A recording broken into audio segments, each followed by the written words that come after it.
So Miitopia isn't really a hard game.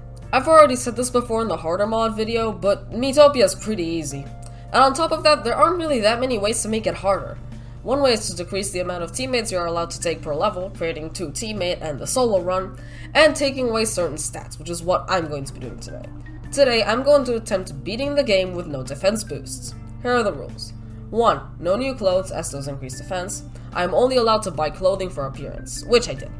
2. No eating food that boosts defense. And 3. No shield sprinkles, because why not? But without further ado, let's answer this question. Can you beat Miitopia with no defense boosts?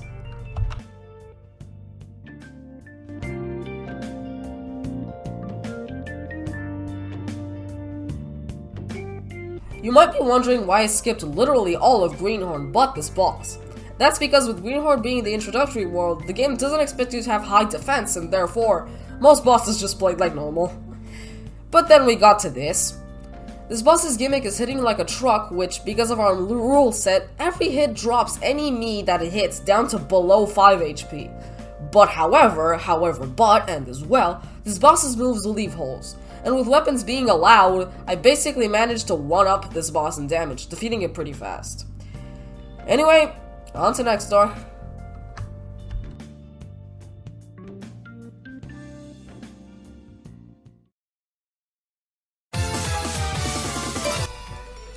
So next door wasn't really that much of a hustle. There still were some interesting bosses, which coincidentally are all from the pyramid.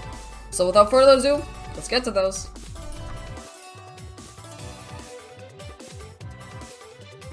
This boss wasn't bad, but however, and as well, it hits, you guessed it, really hard. Pretty much every other boss just follow this one and how they play out. All hit really hard, and at the end of them I either have 1 or 2 me's alive. Happily, because of me having 2 scientists in the forms of me and Steve, the stop and admire passive only really affected half of my team. Still hard overall. Remember how on my 2 teammate run, these bosses wouldn't attack together? Well, because of this challenge's rules, the together attack one-shots my knees. So automatically, with only 1 healer which doesn't have a revive, I logically sprinkled everyone to full HP, just hoping that they would have 1 or 2 HP left every time the lend a hand attack happened. Stressful, but extremely doable if you have good luck.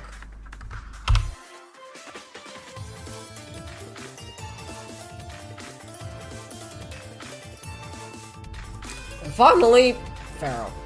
This wasn't as bad as Sword or Shield, or as bad as Mona Lisa. Because of the curse, I practically got free healing. The AoE attack, however, could shred my team apart. But, unlike the other bosses, this one has a very specific pattern that just rotates over and over, so I could prepare every time, making the boss far easier in the process. Anyways, time for Alma the Fae.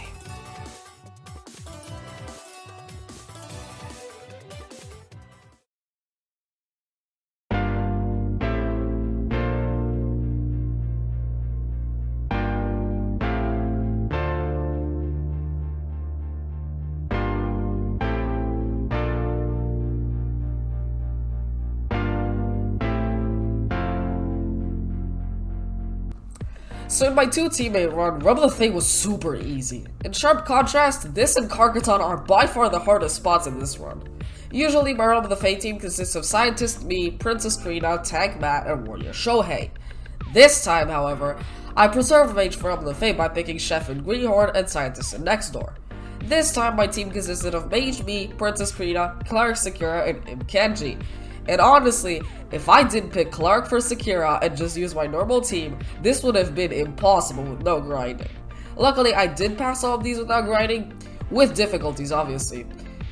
So, here we go.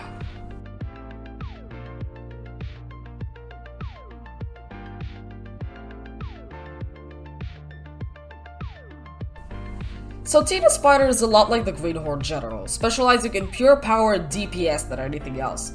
So, automatically, me and Krina both drop to red whenever we get hit, and Sakura gets one-shot by this boss. How I managed to pass it was just like the Greenhorn General, outdoing the boss in DPS.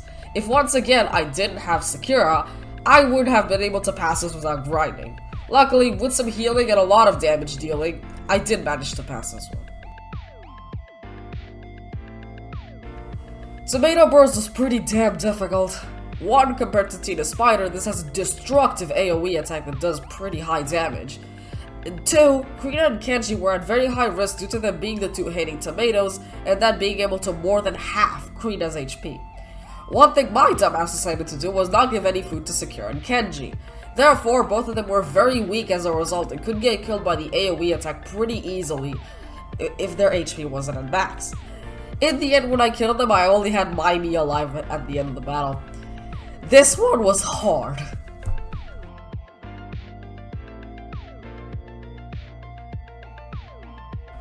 Remember how in my 2 teammate run I described this boss as nothing special?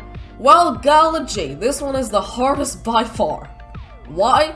Well, this boss has the Pharaoh's attacks but without the curse. And due to Sakura and Kenji being weak and Pharaoh, that would get pretty easily taken down, along with me and Krina. Once again, the way I won was by outdoing the boss in DPS, killing it faster than he can kill us. It doesn't have anything special, but its sheer power made it really hard, and by far the hardest fight of Realm of the Fae.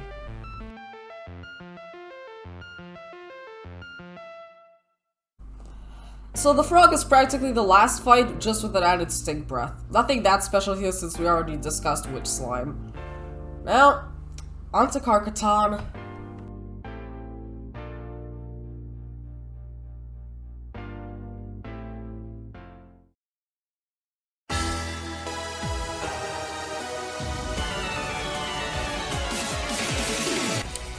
So Karkaton, the usually hardest part of Miitopia challenge runs. Yeah, this isn't an exception. For the most part, every normally hard Karkaton boss is hard here too, with one surprising exception. Cerberus.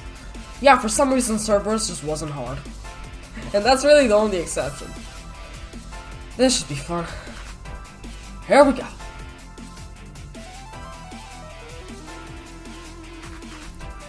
This one hits really hard, but I found a loophole which destroyed it easily. The Great Sage's heal.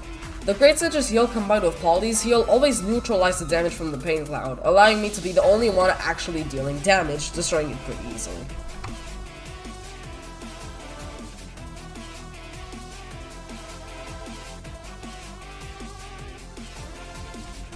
So before entering this fight, I already knew that I had to deal with some split up RNG, and by that I mean I wanted to fight the demon with Polly, Isla, and Steve specifically. The split up got me with Isla, Rin, and Steve, so I said, screw it, that's good enough. And it was good enough. With a good team like this one, I beat this relatively easily.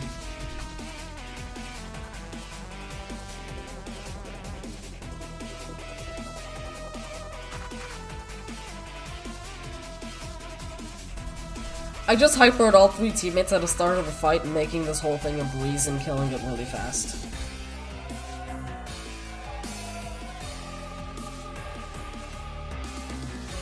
So you know how in all of my Miitopia playthroughs I used the exact same quadrio of me, Krina, Rin, and Polly throughout the whole run?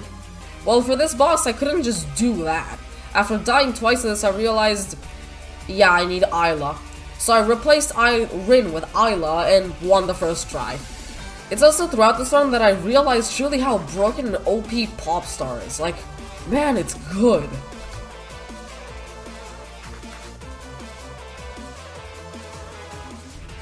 The exact same thing that happened to me when I fought the armor happened here. But this time I was smarter. I knew that Rin wouldn't be able to withstand this boss, so logically I took Isla with me here along with the usual Polly and Krina. Because of me coming prepared, this fight wasn't too bad, but was still pretty challenging.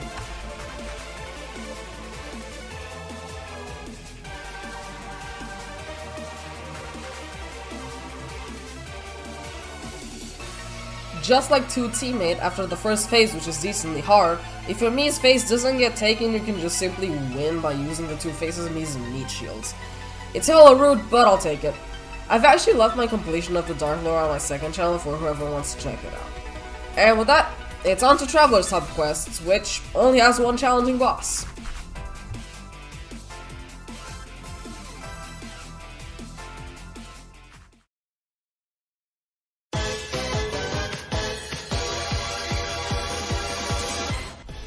So the Hamburger is the only Traveler's Hub boss that's even worth mentioning, and that's because it can deal up to 60 damage with 1 attack, and the usual Eat a Me attack that it has. Just like the armor, after failing to beat this with my usual Quadrio, I, once again, replaced Rin with Ayla due to Ayla being able to not get one-shot by the burger, unlike Rin. This really made Polly the only me that could get one-shot, so I just had to be careful with her. Having a chef as an extra ally also helped due to having access to a second healer. Overall, aside the eating a me bullcrap, this fight isn't anything to worry about. Which means it's on to the Skyscraper.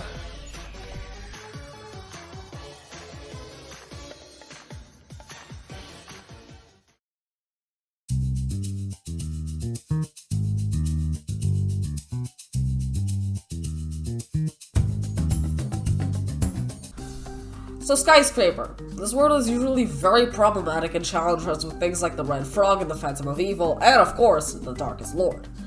But surprisingly, only Red Frog and Darker Lord were challenging, with the latter being especially bullshitty. So without further ado, let's dive into the last two bosses of the run.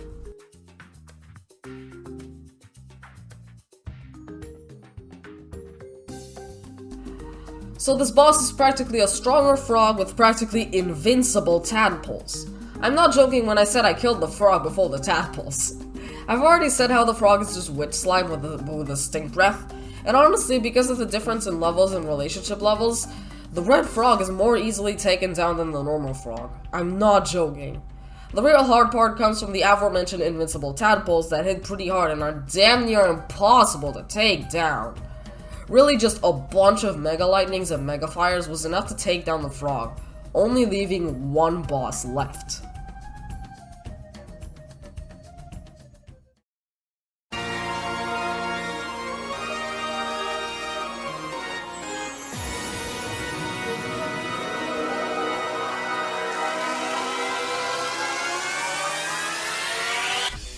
The Darkest Lord is by far the hardest boss in the run, no questions. This is the only time in the whole run I had to grind.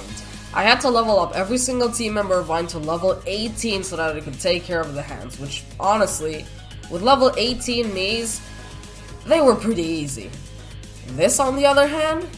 Yeah, no. From the beginning of the run I knew this would be bullshit, but really game? The by far most efficient method to beat this boss is to kill all the medals, since the maximum amount the Darkest Lord can spawn is 6. After that, he can't spawn anymore. After you've taken down all medals, you go ham on them. Honestly, if I didn't use my trusty Quadrio, I don't think I could have pulled this off.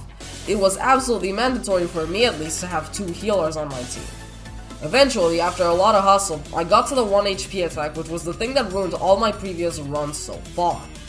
And somehow, I managed to heal almost completely despite using all of my sprinkles during the arms. And after some Mega Fires and one final blow delivered by Krina, the challenge is complete. Thanks for watching. Goodbye.